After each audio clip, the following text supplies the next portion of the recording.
digits in some cities. Good news for all of us who get up before the sun to come to work. Being a morning person has its advantages. At least that's what the latest research shows. I talked to our chief medical correspondent, Dr. Sanjay Gupta, about why it matters whether you're a morning person or a night owl.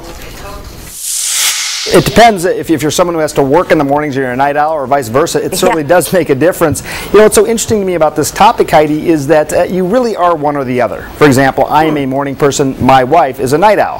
I think it works well for marriages personally. But also the idea of mental performance, that's been studied pretty extensively. Your mental performance is going to be sharper at certain times of the day depending on which you are. This new study, though, Heidi, fascinating, looks more at physical performance specifically, trying to figure out, does your physical performance change? This is a machine called an isokinetic dynamometer.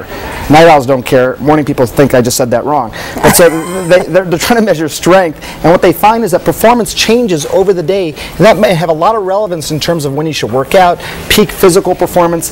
Hate to throw graphs at you first thing in the morning, but take a look here. The green line there, that's morning people.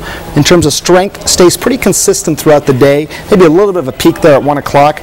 Night owls, though, pretty low throughout the day. Then all of a sudden they have a much higher peak than even baseline, Heidi. So that's relevant, I think, for, again, athletes and people who are trying to figure out when their physical performance is going to be. All of it sort of focused on this part of the brain right here, lighted up. That's the hypothalamus. That's what regulates your body's internal clock, Heidi, your circadian rhythm. That's where it all happens. Wow, that's really cool.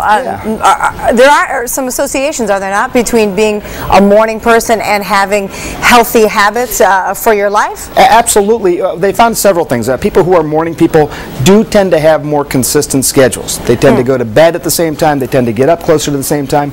They also, as a result of that, tend to schedule an exercise. Their dietary patterns are more stable. So that could obviously have some impact. Sleep is a lot of what it's about